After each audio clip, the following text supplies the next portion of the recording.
Hello. Night Erica, who usually is only up because she's awake past her gummy saying, "You're tired, go to bed," and I get to the creative part of the gummy and then we just stay up and chaos purchase things. We have a 5-pound bag of crushed pecan hulls because nutwood, like the acorns we used for dye, make a super great like tannin-rich bath. Technically, we don't have to actually mordant the cottons or anything else because it is so tannin rich. It's like the pre-mordant to anything anyway. But for light fastness reasons, we will probably use mordanted fabric and mordanted wool that's been just done in like alum triformate because it's very simple. But first we will need to boil these into a dye bath. I'm only going to boil about half of them, and the rest of them, apparently you can put them in your smoker, and my husband smokes meat, so we will give him the rest of the half of the bag of the pecans, and I will no longer be responsible for them, primarily. Anyway, let's get that started. Okay, I'm examining our pecans, which, upon Googling, I have found out are very reactive to iron, like most tannins. I'm guessing that the more chippy looking stuff is the stuff that would be better to burn. There's a heck of a lot of pecans in there, to be honest. You're going to be starting little grease fires if you throw that in a barbecue. Anyway, I'm going to try and get the dustiest stuff, to be honest. Not sure how I'll do that, but I'll probably end up just dumping about half of the bag into the pot, and then we will simmer it for time immemorial.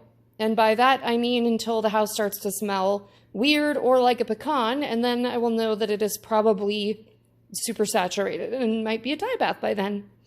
It's an inexact science, people. We're experimenting.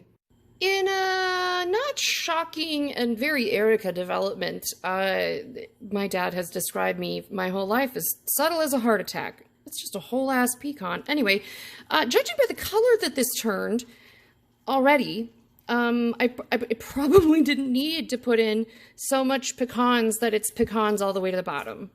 There's like 1.5 gallons of water in here. And I don't know if you can hear that, but it's just like a pecan slurry in there. We'll put that on a real low burner and make pecan soup. I get weirder every week of my life. It has been... Well, it's been at least an hour, if not more. To be perfectly honest, I don't remember when I started this. It's been a bit of a weird day. Had a brief panic attack because my computer acted like it was going to die, and then it didn't, thank God. But then I had set this whole process in motion. Anyway, it has a wonderful color to it. There's much less floating, and it's much harder to stir at the bottom, so I think stuff is breaking down in there. It's a really lovely color. It's like very rich red brown that I would associate with the outer skin of a pecan, which is kind of what we're boiling, so that makes sense, I guess. The pecans that were whole have gotten large and puffy. That's most of the science that I can report so far. I figure I'll give it until I'm bored of this. It's fine. It's just boiling away. Nothing's happening. It doesn't appear to be sticking itself to the bottom of the pot. So we'll let it ride. No reason we can't have a very rich dye bath we can't exhaust again. We'll have an entire 24 bandanas that are all pecan based. It's fine. Okay, it's been at least 3 hours that it's been a Berlin, as my gram would say, the evil one, not the autistic one.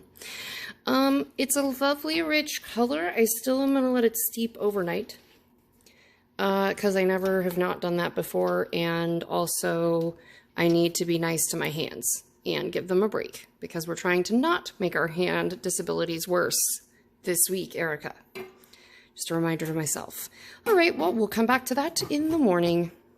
Good morning. Boy, did that turn a fun color in the night. All of the pecans have floated to the surface. It's a beautiful color.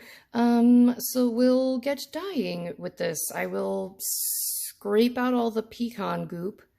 And I guess if I had a place to compost it, I could compost it. Maybe I'll just throw it in a pot outside, see what happens. You never know. Boy, is that a dense dye bath I made. Shocking, considering it's like one entire trash bag full of pecan hulls. It had a beautiful unctuousness like coffee that I assume comes from the fats of boiling a bunch of nuts. I can't tell you that that's the truth, but that is what I believe to be true. Anyway, what I think we'll do is throw both some mordanted and unmordanted cotton, which I have in the form of bandanas for this particular day, and some silk, which I also have mordanted, and I also have some sashiko thread that I can put in here, and then we can do some iron changes. Now, for anyone wondering why I don't mordant things with iron before putting them in the dye vat, which you can do, it's because some of the iron is going to fall off into the dye vat, and if you keep doing that enough times, you will alter your dye vat and darken whatever color you have. So I like to just do my dipping into an iron bath to modify it in a different spot. I think that that's a safer way to go, and then you don't mess up your whole dye vat. This is going to dye a lot of stuff. It is thick. So this should be interesting, trying to exhaust this one. I'm going to get it up to a nice, close to a boil, because cotton doesn't care.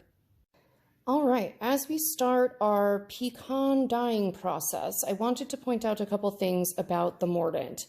If you choose not to mordant it, fine. It's a tannin-rich dye bath. But when you use natural dyes, because we are not using acid or emulsifiers or any of the other stuff in there, you need, if you do decide to mordant it, you need to rinse it out really, really well. The reason is because some dyes, specifically like cochineal and black, I think, but I've had this happen with other dyes that I didn't rinse, specifically yarn, well enough, because there's a lot of places for bits of mordant, which is what's now embedded in your fiber, to get stuck. So what will happen is the dye in your dye bath will bind to the loose mordant, and it's bound, it dyed the mordant, which is what it should be doing in your fiber, but it does it in the dye pot, and you end up with floating bits of dyed mordant, not in your fabric, which is where you want the bits of dyed mordant. So just make sure you rinse really well. I have some mordanted and unmordanted cotton here, some silk, and some only mordanted in aluminum triformate stuff. And then we will also do some phase changes with iron. But these will probably go in for a little bit. I really don't think it's going to take that long to dye with these, to be perfectly honest. All right, so here's our pecan dye, which is just sort of coming up to temp. I'm not that worried about it. It's cotton. Have fun in there. It's this wonderful, rich, brown red. It's like rust colored, which is funny because it reacts with the iron so deeply. And then I think this one, one of them I tied a knot in, so we know that it was unmordanted. All right, there's that. I think those are going to be a really cool color when they're done. Okay, and then our silks, which usually take up everything a lot more intensely and are very dye hungry, and they are today as well. So good for you, silk. So intense. Good heavens. My word. All right, and then lastly, we are going to drop in, well, this is the scary part, is dropping in this, because I know I'm going to lose it. So I try to put it around one edge and know that the other end will be at like 3 o'clock, and just get it in along the edge of the pot. And then try not to let it boil, and you're good. I'm going to let those go until I feel they're colorful enough, I guess. All right, for the pecan dye, we are going to use an iron modifier, which is this. This is just ferrous sulfate heptahydrate. It's made to be very easily dissolvable. That is all it is. It's the same as using a rusty bucket of nails, just slightly more exact, because you can weigh it. Now, we normally would do 1 to 2% weight of fiber. We have no measurement of the fiber that I will be throwing into the pot, because I'm throwing a bunch of stuff in the pot once I finish the initial pecan experiment. So I use literally probably less than 2 grams in the whole bucket of water. The water is nice and hot, just helps it dissolve. I will show you what that looks like as well. Okay, so when I say a tiny bit, this is what I mean. A tiny, tiny bit. That's all that's going in that whole bucket, and that's probably still a lot. It's okay. It's just probably still a lot. All right, and we will watch this look like nothing, and then in about 4 minutes, well, faster this time, you can see it oxidize, literally, as it hits the H2O, and it's made a heptahydrate, which is the form that this iron sulfate is in, which means it's easy to dissolve in water. So you can see we now have beautiful rust water instantly. Costs like $7. I will never run out of that bag. Okay, so our Pecan control pieces have been in for probably about a half an hour at just under a boil. I don't see them getting any darker, so I'm going to say it's safe to pull them out. So we will pull them out, let them rest a little bit, and then we will iron modify, dry, and see what happens. This was a fun one. It's very rich. Also, I don't think this is going to be a super exhaustible dye bath. All right, well, we're going to get them out of here. I wanted to show you, as we finish off our pecan dye experiment, how I kind of set up my area. These are much more peachy and light than they look in the light. This is really throwing it off.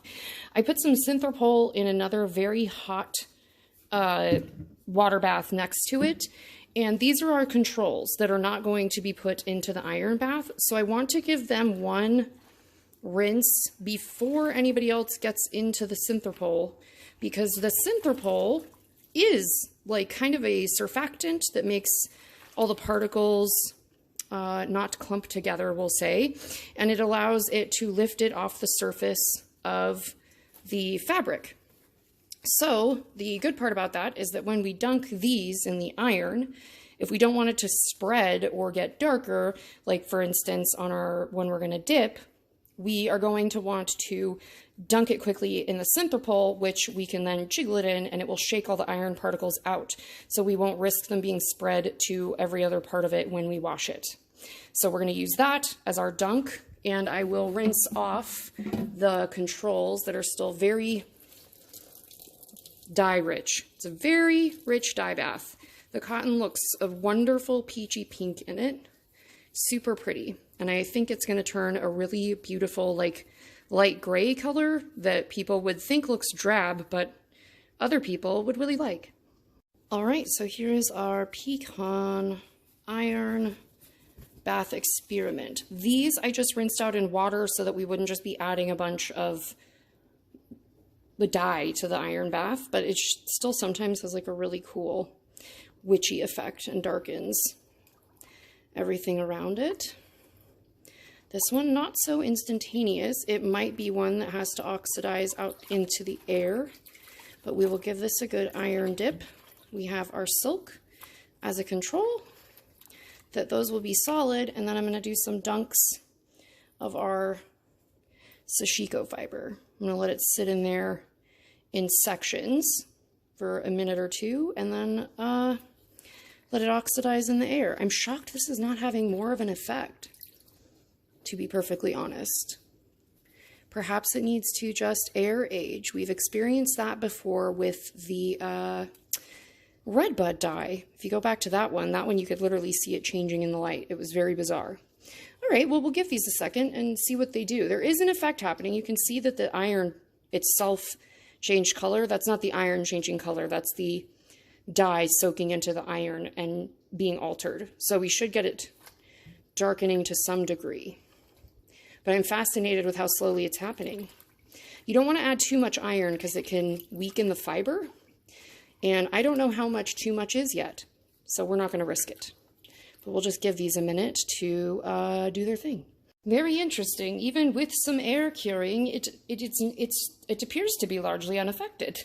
So I'm going to add a little more iron and see if that helps. This is the first time I've never had like a massive reaction from the iron. So I'm confused. What did I do? Boy, add 1 more gram of iron and shit gets real. Well, that should have an effect. Oh yes, rather instantaneous. That's more what we were looking for. Oh crap, that was really fast. Okay, that's already done. Crap. Oh, I was not ready for this. Can anyone else see the terrifying, creepy floaty bits in there? What the hell is that? That's not creepy at all. I mean, I know part of it's iron particles, but like, what did you bind to? I rinsed everything. Well, it's still partially witchcraft, I guess. Ugh. I have a theory. Science has given me a theory. I think that the gobbledy bits in there, the floaty ick, I think that that's probably the fats and solids that were immured in the fibers from it being a nut. That's my current working theory. I have no scientist to help me with that, so that's what we're going with.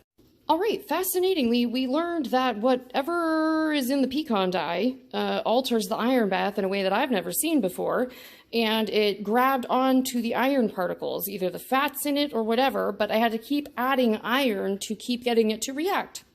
But react it did, because that's the original. So anyway, we'll let these dry after laundering, and then we will review our pecan experiment. And here is our beautiful pecan testing. Now, what I find very interesting, actually, is how different cottons take it. This is prepared for dye sashiko thread, which took on a lot more of the pink tones. If you hear craziness behind me, the cats are having their after-dinner war. This one you can see was unmordanted. There's a tie mark where I tied the cotton. So this one just got oak gall tanned before it got dyed with the pecan and then iron dipped. This is the piece of silk. I find that sometimes silk takes on iron in a really weird way. I don't think it likes that process very much, to be perfectly honest. It's got this beautiful, kind of the color of a toasted pecan flesh, not the actual outside of the pecan in any way. It's like this wonderful, rich tan, tending towards kind of a purpley gray. It's especially nice on this cotton sashiko thread. It's got like a really great purple gray to a soft peach, and then into some yellows. I think that the heat level has something to do with it, because the ones that I boiled really hard because there was no silk or thread in the pot. I did another additional set of bandanas for another video. Those ones I think are a little richer in color, perhaps, but not by much. Anyway, I'm very happy with how this came out. I hope that you enjoyed this video, and I hope I have earned your like or subscribe today. I will be doing many more experiments because it's the thing that hurts my hands the least right now, while we figure out why I'm having so much dystonia. I thank you so much for tuning in. I hope you will check out my Patreon or one of the many other ways to chat with me and hang out. I can teach you how to do lots of stuff, including sew and do weird dye experiments. I'll see you in the next one. Bye!